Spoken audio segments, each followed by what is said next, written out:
Alright guys, तो हम यहाँ पर एक लिमिट्स चैप्टर का क्वेश्चन डिस्कस करने वाले हैं, जो कि मैंने नोटिस किया है कि ज़्यादातर लोगों का गलत होता है। तो जो लोग अभी जेई देने वाले हैं या फिर जिन लोगों ने लिमिट्स चैप्टर पढ़ रखा है, उनके लिए ये क्वेश्चन बहुत ही ज़्यादा बेनिफिशियल होगा, क्योंकि कुछ अलग इंसाइट यहाँ पर अपने को मिलने वाली है ना।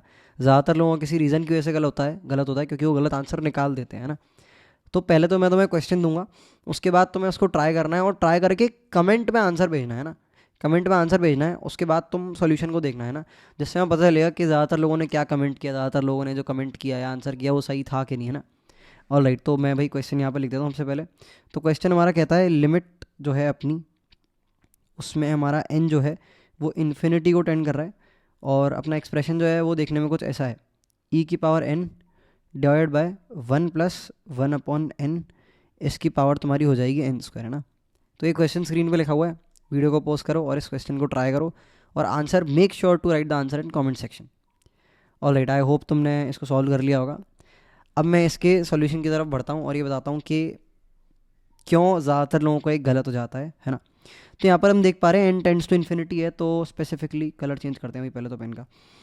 हाँ भाई, तो ये वाला पार्ट अगर हम देखेंगे इतना इतना, तो ये हमारा 1 की पावर इन्फिनिटी की फॉर्म बन रही है ना। 1 की पावर इन्फिनिटी की फॉर्म का हमारे पास एक फॉर्मूला होता है, जो कि होता है ई की power limit n tends to infinity f x into g x, है ना। अब जिन लोगों ने 1 की पावर इन्फिनिटी का हिसाब किताब नहीं पढ़ रखा है, उनके लिए थोड़ा कन्फ्यूजिंग हो सकता है सवाल। तो पहले आपको वो पढ़ना पड़ेगा, है ना। वो किसी वीडियो से पढ़ के आओ, उसके बाद इस सवाल को ट्राई करना है ना। ऑलराइट, तो यहाँ पर ये चीज़ है, इसको आगे बढ़ते हैं भाई। तो एफ एक्स की वैल्यू वी है 1/n, जी एक्स की वैल्यू वी है एन स्क्वायर, तो इट विल बी ई की पावर 1/n और साथ में एन स्क्वायर, और ये पूरा जो है इस पर आपकी लिमिट लगी हुई है एन टेंड्स टू इन्फिनिटी, है ना। पूरी क्लियरली मैं लिख नहीं रहा हूँ, समझ पा रहे हो तुम मेरी बात को।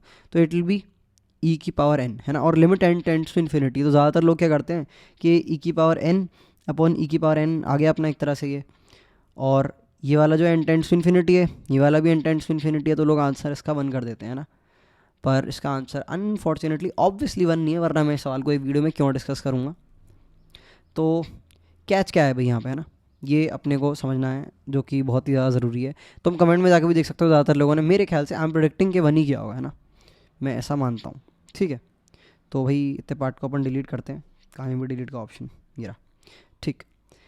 बेसिकली ये जो हमारा फॉर्मूला होता है ना, ये एक अप्रॉक्सीमेशन होता है, समझ रहे हो। जैसे कि अपन जब ऐसा लिखते हैं ई की power F x into g x, तो ये हमें सीखना होगा, ये समझना होगा कि ये फॉर्मूला एक्चुअली में डिराइव कहाँ से होता है ना। इस बात की तह तक जाने के लिए क्वेश्चन फ्रेम कैसे हुआ, तो एक बार अपन इसको ऐसे देखते हैं कि अपन ने कभी पढ़ा ही नहीं, है ना, ये फॉर्मूला अपन ने कभी अपनी ज़िंदगी में पढ़ा ही नहीं। तो अपन देखेंगे कि एसेंशियली ये डिराइव कहाँ से होता है। तो मैं ब्लू पेन ही ले लेता हूँ, ब्लू पेन ज़्यादा बेटर है भाई। ऑलराइट, तो अगर मैं देखूँ y बराबर 1+1/n, और इस पूरे की पावर मेरी हो जाएगी एन स्क्वायर, है ना। इसके बाद जो है मैं दोनों तरफ लॉग ले लूँ, तो मेरा हो जाएगा log y is equals to n square, और इधर आ जाएगा अंदर log ऑफ 1+1/n, है ना। तो ये एक्सप्रेशन मेरे पास आ चुका है ना। एक और बार क्लियरली इस क्वेश्चन को ढंग से देख लो, सारी चीज़ें बिल्कुल प्रॉपरली अपन ने सॉल्व करी हुई हैं। तो यहाँ पर अपने पास log ऑफ 1+1/n का एक्सपेंशन का फॉर्मूला अपने को याद होना चाहिए इसके आगे डेरिवेशन करने के लिए। तो जिसको फॉर्मूला याद नहीं है उसके लिए गड़बड़ी हो सकती है। तो फॉर्मूला मैं यहाँ पर बता देता हूँ, ln 1+x, है ना। जब x की वैल्यू -1 से 1 के बीच में होती है, इसका एक्सपेंशन देखने में ऐसा होता है x minus x² plus x³ और इस तरह से कंटिन्यू होता है ना। अगला टर्म -x की पावर 4/4 हो जाएगा, इस तरह से कंटिन्यू होता रहेगा, ठीक है भाई। तो इसके बाद जो है अपना अगला टर्म जो होगा वो देखने में ऐसा होगा, ये एन स्क्वायर आ गया, तो अपन इसको लिख लेंगे 1/n, है ना, ब्रैकेट में -1/n² और इधर 2। अगला वाला टर्म अपना कैसा है भाई, अगला वाला टर्म है अपना +1/n³ और यहाँ पे 3। बेसिकली हम क्या करते हैं, जब अपना एक्सपेंशन लिख रहे होते हैं तो इन टर्म्स को अपन इग्नोर कर देते हैं, है ना, क्योंकि ये बिल्कुल बहुत ही ज़्यादा छोटी हो जाएंगी ना, तो इग्नोर कर देते हैं। तो हमारे पास ये रिजल्ट निकल के आता है n²/n, है ना। अब यहाँ पर तुम देखो, अगर तुम यहाँ पर एफ एक्स कर दो और यहाँ पर अगर तुम कर दो जी एक्स, तो तुम्हारा जो फाइनल रिजल्ट निकल के आएगा वो देखने में कुछ ऐसा होगा, F x into g x, है ना। ये हमने एक अप्रॉक्सीमेशन अपना यहाँ पर कंसिडर किया है हमारे पास और भी टर्म्स थे जो कि आने थे, जो कि अपन ने लिखे नहीं। और भी टर्म्स कहाँ से आ रहे थे भाई अपने, जैसे कि 1+1/n लिखा है ना, तो ये अपना 1+fx था कायदे से। और ये जो पूरा नीचे का एक्सपेंशन है ये कैसा आना चाहिए था भाई, देखने मेरे को, मैं अच्छे से एक्सपांड करके लिख देता हूँ। ऑल राइट, अबे पेन पे स्विच हो जा, हाँ भाई।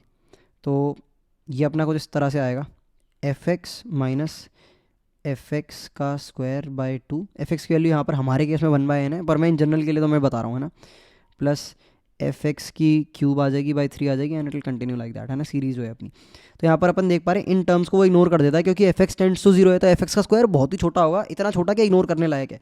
तो यहाँ से अपना आता है log of y is equals to fx into g x. यहाँ से हमारे पास निकल के आ जाता है y is equals to e की power fx multiplied by g x, है ना, ये अपना आ जाता है फंक्शन निकल के।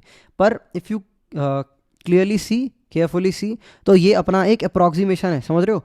अपन ने इसको 0 कंसिडर कर लिया है, अपन ने इसको भी 0 कंसिडर कर लिया है। तो अगर अपन fx के क्यूब वाले आगे सारे टर्म्स को 0 कंसिडर कर लेते हैं, है ना, इसको पर अपन कंसिडर नहीं करते, आई मीन इसको अपन fx स्क्वायर बाय 2 को 0 कंसिडर नहीं करते, है ना, एक्सपेंशन को 2 टर्म्स तक ले लेते हैं, तो अपना और क्लियर रिजल्ट आएगा। और वो जब क्लियर रिजल्ट अपन कैलकुलेट करेंगे तो देखो क्या होगा, यहाँ पर मैं तुम्हें सॉल्व करके बताता हूँ। तो अपने को 1/n भी लेना है और -1/n² और नीचे 2 ये भी लेना है ना, ठीक है भाई। तो इट विल बी लाइक, दोबारा से सवाल को मैं लिख लेता हूँ, ये था अपना e की power n divided by 1+1/n और इस पूरे का पावर n², है ना, और साथ में है limit n tends to infinity. तो इट विल बी e की power fx minus fx square by 2, 2 terms तक लिया है मैंने, एक्सपेंशन जो है दो टर्म्स तक ले लिया है मैंने, multiplied by g x. Generally एक टर्म तक लेते हैं, 99.99% सवाल एक टर्म तक लेने पे हो जाते हैं, और हमें फॉर्मूला में भी वही रटाया जाता है ना, कि भाई ये फॉर्मूला लगा देना काम हो जाएगा, बट फॉर्मूला एक अप्रॉक्सीमेशन होता है ना, ये बात है। तो 99.99 सवाल तुम्हारे परसेंट ऐसे ही सॉल्व हो जाएंगे, बट ये एक स्पेसिफिक केस है, इसीलिए मैं इसको यहाँ पर डिस्कस कर रहा हूँ, ये बात है। तो कभी कभार लाइक तुम e की power fx into g x कर रहे हो, ऑप्शन में लाइक कोई मैच ही नहीं कर रहा है, तुमने सही किया है बिल्कुल, तो समझ जाओ कि ये एक्सपेंशन में और टर्म्स को भी कंसिडर कर रहा है, और जेई एडवांस इस टाइप की चीज़ों पे खेल सकता है ना, इतनी नुआंसेस में अपने को देखना पड़ेगा अगर अपन जेई एडवांस की प्रिपरेशन कर रहे हैं प्रॉपर्ली। तो fx की वैल्यू क्या है भाई, 1/n माइनस 1/n², और ये 2, और साथ में आ जाएगा अपना n² इधर, है ना, ठीक है भाई। तो सिर्फ डिनोमिनेटर को सॉल्व कर रहा हूँ ना, ध्यान रखना डिनोमिनेटर सॉल्व हो रहा है यहाँ पे सिर्फ। तो ये हमारा हो जाएगा e की पावर n² माइनस n² और साथ में 2, तो दिस विल बी, ध्यान से देखते हैं, e की पावर n माइनस 1/2, है ना, क्लियरली देख पा रहे हो, e की पावर n माइनस 1/2, और ऊपर क्या बैठा था e की पावर n। अब इसको एक बार रिजॉल्व करके देखो, यू विल सी e की पावर n, पेन ही बंद हो गया, एक मिनट, हाँ भाई, e की power n divided by e की पावर n इंटू ई की पावर -1/2, और ई की पावर इनकी पावर n कट जाएगा, इसके बाद ये अपना आ जाएगा √e, है ना। तो √e हमारा इस क्वेश्चन का आंसर है, जो कि ऑप्शन में दे रखा था।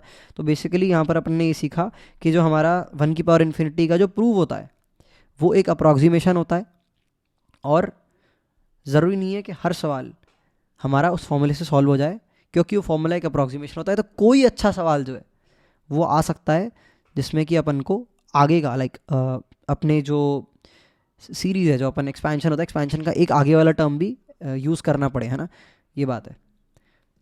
तो ये था भाई सवाल, काफ़ी इंपॉर्टेंट सवाल था, सभी लोगों को पता होना चाहिए। ये मेरे को मिला कहाँ पे था भाई, सेंगेज बुक है, कुछ बुक्स हैं जो मैंने पूरी लेके के क्वेश्चन लगा रखी है लोगों को सॉल्व कराने के लिए। तो ऐसे कुछ अलग क्वेश्चन मिलते रहते हैं जो कि कन्वेंशनल नहीं होते, और इन्हीं सवालों पे जेईई एडवांस पे अच्छे सवाल बनते हैं, है ना।